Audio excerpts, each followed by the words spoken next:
I think one of the most difficult things for people that are transitioning over to the carnivore diet is figuring out what they can eat. In today's video, we're going to answer all of your carnivore diet food-related questions, and then I'm going to share with you some recipe resources before laying out a 2-week carnivore meal plan that will give you somewhere to start on your carnivore journey. I'm Jenny. I've been doing the carnivore diet for 18 months, and I've been tracking my progress through weight measurements, DEXA scans, continuous glucose monitoring, blood work, and arterial scans. And I've been sharing all of this information with you here on YouTube. I get questions every single day, such as, what can I eat on the carnivore diet? How much should I eat? Should I track my food? Should I be making sure I'm getting enough protein or fat? How often should I eat? I thought calories weren't important. Do I have to track my calories on carnivore? And it can be hard coming from a standard American diet where you're eating 3 meals a day plus snacks. You've got a side dish or 2 or 3 with every single meal. And then you go from that supposed food abundance to just having like a 16 to 24 ounce steak for dinner, maybe with a little bit of butter. The plate can look a bit empty. You may think that carnivore is going to be incredibly boring and that it would be impossible for you to be able to restrict yourself to such a limited number of food sources. I empathize with you. I felt the exact same way. I had the exact same questions and thoughts. But we're going to address all of that stuff, and hopefully by the end of this video, you are going to feel more confident and believe in your ability to do carnivore successfully. Let's start with the very first question. What should I eat when I'm starting carnivore? And I would say the vast majority of people on carnivore are keeping it really simple. I recently released a video where I laid out the different versions of carnivore. I will link to that video at the end of this one, but the key is to consume the animal products that you enjoy the most. For myself, I'm eating beef, butter, and eggs almost every single day. I'll also throw pork in a few times a week. I don't know if you've heard of BBB&E, beef, butter, bacon, and eggs, but it's a very popular version of the carnivore diet, and it's the version that I'm eating most of the time. For breakfast, I'm having some variety of eggs and some meat. So maybe I'll have like 4 or 5 eggs cooked in like 2 tablespoons of butter and 3 pieces of bacon and maybe 3 pieces of sausage. And maybe the next day I'll fry up a pound of ground beef and then scramble in 8 or 9 eggs, and I'll eat half of that for breakfast. For dinner, I'm typically eating beef. So maybe I'll have a 16 to 24 ounce ribeye or maybe a pound of skirt steak. I've really been digging these flanken short ribs lately. I'll do like a pound of those for dinner. And then once in a blue moon, probably once a month, I'll throw in some chicken wings, and I'll do pork chops a couple times a month. And then if I'm getting kind of sick of all of that, I'll throw in a dinner just like tuna sashimi, maybe like a seafood salad and some golden shrimp. I personally don't munch on sticks of butter or anything like that, but I don't think that's a bad thing. I think that can work for some people. I just don't do it personally. I do make something called chocolate beef butter bites though. So what I'll do is take a pound of ground beef, dehydrate it, and then I put that aside. And then I take a block of butter, put that in the microwave, and I take silicone molds, put the ground beef in the bottom of those, pour in the butter, and then I sprinkle the top with chocolate element. It's really tasty. I'll eat 1 to 3 tablespoons of those per day just to keep my fat content high. I'm trying to do a higher fat version of carnivore, but that's the way that I consume extra fat. If you want to eat just from a stick of butter, go right ahead. It's totally fine. And honestly, guys, that's how I'm eating 90% of the time. It may look a little bit different for you. You may not like beef, and that's okay. You just need to pick the meats that you're most into and eat that. I will say though, that beef is the most nutrient dense of all the meats out there, so I strongly recommend that you include as much beef into your version of the carnivore diet as humanly possible. If you'd like some inspiration, I have a free comprehensive grocery list that I can send to you. Head over to my Instagram, follow me over there, and then send me a message saying you would like that carnivore grocery list, and I will send it your way. So to wrap up our first question, what you should be eating on the carnivore diet are the meats and animal products that you enjoy the most. Let's get through the rest of these frequently asked questions so that you feel more comfortable with the carnivore diet, and then we'll go into that 2-week meal plan. I want to touch on keto flu real quick because it's very common and I think you should be prepared for it. Keto flu is just carbohydrate withdrawal, and symptoms include diarrhea, constipation, fatigue, sleep disturbances, and so much more. I strongly advise having electrolytes on hand before you get started with the carnivore diet because it can help you with the keto flu. The brand that I use is Element, and I'd like to thank them for sponsoring today's video. Element is an electrolyte brand that has everything you need and nothing you don't, with 1,000 milligrams of sodium, 200 milligrams of potassium, and 60 milligrams of magnesium. In the beginning of carnivore, you can lose a lot of weight, and a lot of that is water weight. And when you're losing water, you're losing electrolytes, and that can make the keto flu so much worse. To counteract that process, I recommend doing 1 packet of the raw unflavored element into 16 to 24 ounces of water, and do that right in the morning, right when you wake up. That's going to help to mitigate some of these keto flu symptoms and hopefully take the edge off. Right now, Element is offering my viewers a free sample pack with any drink mix order. So you can head over to the link in the description. It's drinkelement.com/Jenny Mitich. That's DRINKLMNT.com/Jenny Mitich and get your free sample pack with any drink mix order today.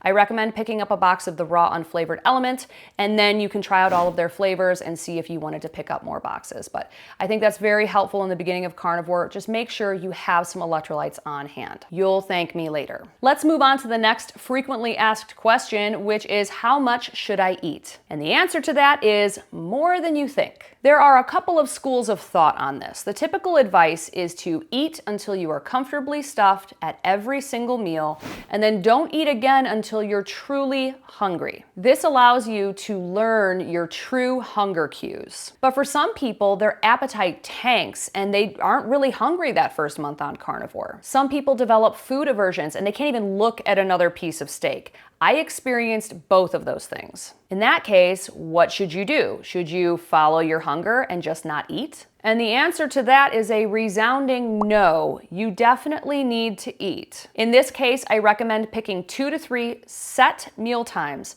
and forcing yourself to eat at those times. Lack of appetite and food aversions are very common in the beginning of carnivore, and they tend to improve by the end of the first month. But in the meantime, you need to make sure you're nourishing your body. And then there's another school of thought called priming. You may have come across this in your carnivore diet research, so let's talk a little bit about it for a second. Priming is a technique where for the first 2 to 4 weeks you're on carnivore, you eat 3 meals per day, and you eat a lot. Eat until you are comfortably stuffed at every single one of those meals. This can be a really good way to make sure that you are getting enough food and also allowing your body to get used to this way of eating. I think priming can be a successful strategy for a lot of people, especially those that see their appetites decline drastically when they first start carnivore. So, how much food should you be eating in general? The typical guidance is at least 1.5 pounds of meat per day for a female and at least 2 pounds of meat per day for a male. That can seem a bit intimidating at first, but don't worry, it looks a little bit different for every person. I also think people should be hitting a minimum protein goal every single day. The reason for this is protein is our body's building block. It helps combat feelings of fatigue, and in the beginning of carnivore, that can be a real issue. There's lots of different ways you can calculate your minimum protein goals for the day. The way that I do it is I do 1 gram of protein per pound of ideal body weight. So for me, I'd like to weigh 130 pounds. So I aim to get 130 grams of protein minimum most days. Now, for somebody whose ideal weight is a bit higher than mine, like say your ideal weight's 200 or 220, that's a lot of protein in grams to be consuming. I mean, it's doable for sure, but in the beginning of carnivore, that can be a bit intimidating. So you can also not do just 1 gram of protein per pound of ideal body weight. You could do 0.8 grams. Or 0.6 grams. Those are all acceptable units of measure for just trying to figure out this minimum protein goal for the day. Just figure out what works best for you. This leads us to our next questions, which is, do I need to track my food? And I thought I didn't have to track calories on carnivore. Is that true? There are a lot of strong opinions on these questions. I personally believe in food tracking, at least for a little bit. I don't think you have to do it forever, but I do think it's valuable to do for at least a few weeks, because then you can learn the protein and fat compositions of your food. You can see just how much food you're eating. Are you eating a ton of calories? Are you not really eating any at all? And also tracking your protein. You know, how are you going to know how many grams of protein per day you're eating if you're not tracking it? So I do think there is some value to tracking, but I don't think you have to do it forever. There's another school of thought that talks about you should just trust your body and intuitively eat, and just eat until you're full, and then just let it go and don't track anything at all. And I think that can be an effective strategy for some people. But there's a lot of us out there, myself included, we can eat. And some of us don't get those cues to stop eating. So I think this boils down to you gotta figure it out for yourself. What works best for you? If you do better with intuitive eating, do it. But if you're like me and have a hard time with saying no and stopping, maybe tracking is a better route for you. And again, I don't think you need to track forever, but I do find it helpful. And I think it's good to be able to see, okay, I'm getting this much fat, this much protein. And then when I run into a weight loss stall, I can look back at that data and I can see exactly what I was eating. If I wasn't tracking my food, I would not know where to begin with that. You know what I mean? So I find a lot of value in tracking. The next question kind of piggybacks off of the last few questions, and that is, how often should I eat? A lot of people think, oh, well, this influencer is only eating once a day, so that's what I'm going to do. And the thing about that is, it's highly individualized, just like everything in life. You have to figure out what works best for you.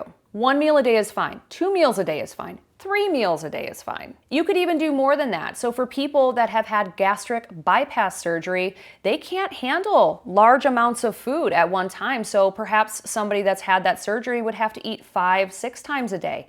But that's okay. That doesn't take away your carnivore card or anything like that. You just have to tailor this way of eating to your particular situation and your lifestyle. Personally, in the very beginning of carnivore, I recommend people start with at least 2 meals per day. If you decide to try that priming technique, it would be 3 meals per day. After you've gotten through the first month or 2 on carnivore, you're going to be able to identify your true hunger, and perhaps that meal frequency will change. That's totally normal. And once you're used to the carnivore diet, your body will naturally relax into the meal frequency that it desires. For me personally, I eat 2 meals per day. I eat breakfast with my kids around 8:30, 9 in the morning, and then I'll eat again between 2 p.m. and 4:30 p.m. at the latest. I'm going into month 19 of the carnivore diet, so this has evolved for me over time. I also get questions about snacking on carnivore. What kind of snacks can you have on the carnivore diet?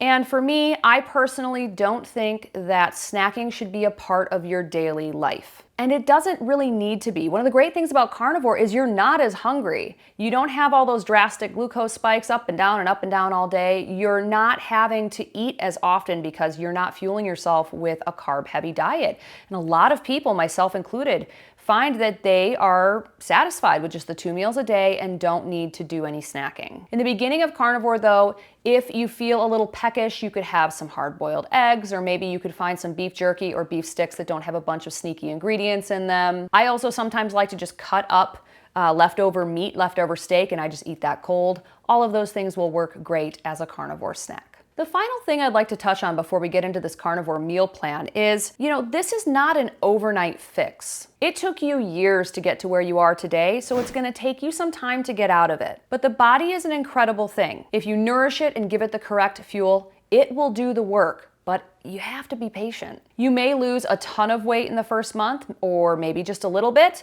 or maybe none at all, but you notice that your clothes are fitting better. You may notice that your knees don't hurt at all. Or maybe your pain is at a 3 instead of a 9. Everybody's carnivore journey is going to be a bit different. So don't measure your success against another person's experience. The only person that you can measure success against is yourself. Are you doing better than you were a month ago? Are your pain levels better? Is your brain more clear? That's the only way you can measure success, against yourself. All right, we've answered all the questions. Let's get into this meal plan. I find it's much easier to do carnivore when you have at least a week's worth of meals planned out ahead of time, so you can go grocery shopping, you can do a little bit of meal prep, and then when hunger strikes, because it can hit you unexpectedly in the beginning of carnivore, you already know what you're going to eat, and hopefully you'll already have some food prepped. I have laid out this document for you. It's 2 weeks worth of meals, 2 meals per day. The first page of this is the 2 weeks worth of meals. On the second page, I have a blank table so that you can fill out your own meal plan. If there's a meal on this plan that you don't eat, just replace it with something that you do. For example, if you don't eat pork, just replace it with something different. Chicken, beef, whatever you actually like to eat. This is just going to give you a basic framework. As far as recipe resources, there's a couple of instances on this meal plan where you're going to see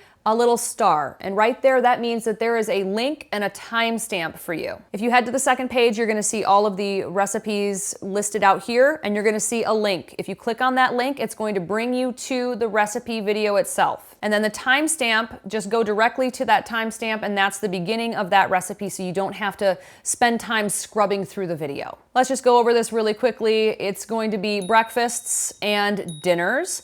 And it's gonna be a little bit of variety. You'll have an opportunity to have some leftovers from time to time. And again, if you decide, oh, I don't like pork chops, just cross that one out and put something else in. You know, in the beginning of carnivore, you might need some guidance, but you're gonna figure this out really quickly, and you're gonna feel super confident and not need a meal plan. I will send this meal plan to you completely free. Head over to my Instagram page, follow me over there, and then send me a message. Ask me for, first, the comprehensive grocery list, because you're gonna need that one, but also for the carnivore meal plan, and I will send both of those over to you completely for free. Between the comprehensive grocery list and this meal plan, you're gonna have a ton of ideas that are going to empower you for your first month or two on carnivore. If you haven't watched my in-depth guide to the carnivore diet yet, I'm going to link that video right here. And right over here, I'm going to put a link to the video that we discussed in the beginning, the what version of carnivore should you start with. If you're doing carnivore alone and would like some community, I do have a Jenny Mitich Carnivore Community. I'll put some links down in the description so you can check it out. I also have one-on-one coaching calls available. So if you'd like to sit down for half an hour